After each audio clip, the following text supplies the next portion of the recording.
guys?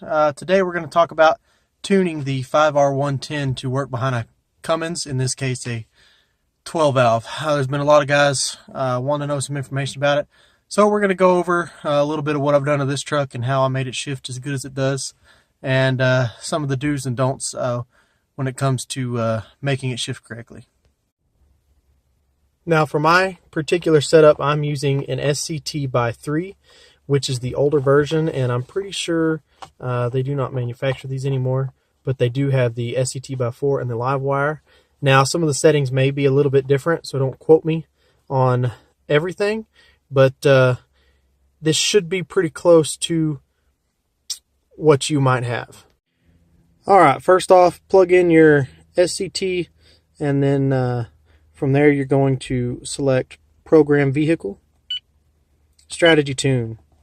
You're going to scroll down to Super Duty 6.0. From here you're going to go to Adjust Options, Saved Options. Tune Type, you want to select that first and scroll down to Trans Only, which you can see right there. From there hit Select.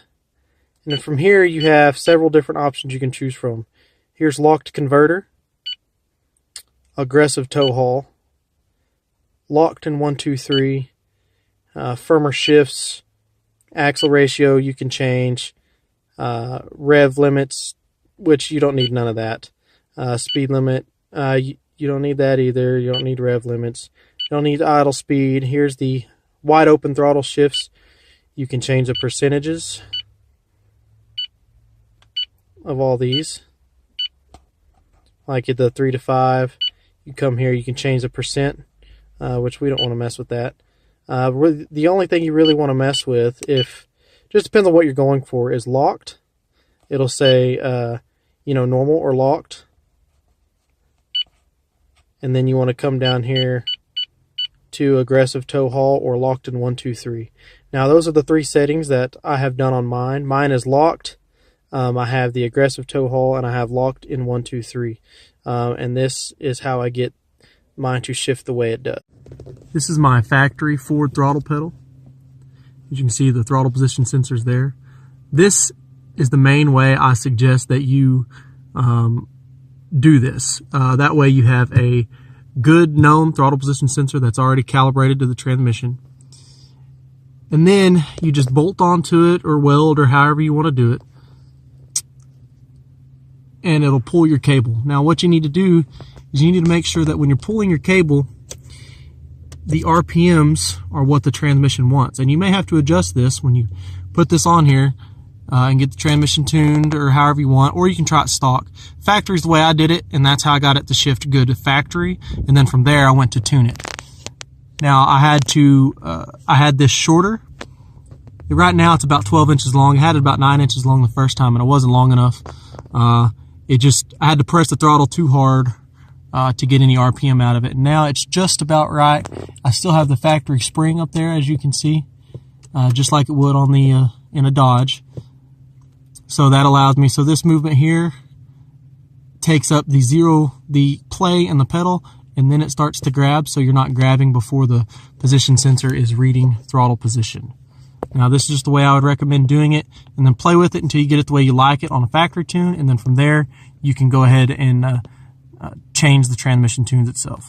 Secondly, you need a tach signal. Tachometer, RPM, whatever you want to do. Then what I use the Diesel Conversion Specialist tach signal kit. Now some people don't like it, some people do. I personally like it and have not had a single issue with it. And it bolts a tone wheel to the front of the harmonic balancer, and then you use the factory crank signal from the 6.0 Power Stroke to read the tone wheel. Now in doing that, you have to tie in the cam sensor into the crank wires near the ECM plug on the driver's side fender. Now when you do this, you need to make sure you do it very carefully and tedious. Do not cut the crank sensor wires, just strip the insulation, attach the cam position wires, which you will cut, The first one about 1 inch away from the plug, and the second one about 6 inches away from the plug. And then solder them, put some heat shrink on there if you can get it on there, and then use the aluminum foil shielding put back on it, lume it, and so forth, and you should have a good crank signal. Also, the distance between the crank sensor and the harmonic balance, or the tone wheel, needs to be as close as possible. I mean, I've got mine at 1,000th, which is super, super close, and it works perfect. When I'm sitting here idling, my tach stays around 780. It bounces between 780 and 800. Now, if you have any more bounce than that, your transmission is not going to shift correctly. Third, you need some sensors that you're going to have after the crank signal. You're going to need a map sensor. You're going to need your oil temp sensor. I'm not sure why it has to have that, but it does. You do not have to put it in an oil temp location. You can just put it in a coolant location, and it will work just as good. Now, when you have those, and a speedometer, don't forget you have to have a speedometer, so don't change your axle out and expect the transmission to work correctly. Leave the factory transmission or axle, and it'll work just fine. Now, once you have all that, the transmission should shift properly if the Cummins or engine that you're using has at least 325 horsepower. If it's any less than that, the transmission really won't want to shift correctly. It needs the horsepower, and it needs RPM also. I do recommend using at least 3K governor springs. That will help it out tremendously. And if you want, you can go to 4K. That won't hurt nothing at all. It'll just make the engine run better. That's basically it. Now, one other thing that's important is after you get the truck running, you make sure you don't have no leaks or anything like that. Do a factory relearn on the transmission. This is very helpful. It lets you learn how you drive. It'll learn that the engine is different and the throttle position and all of that. Now, you can go on YouTube or any forums and find the relearn. I can't remember off the top of my head, but it does make a big difference. At first, I didn't do it, and then I did do it, and it started driving normal. Now, this is about everything you need to get the transmission to shift correctly. You do not have to use the diesel conversion specialist tuning options that they have. I think it's a load of crap that they charge so much for the tuner, and then they have to charge you another $400, and you have to send email files and data logs and all this back and forth when they know what to do. They could just do it straight off the bat. But that's for another discussion. Anyways, I hope that this was helpful.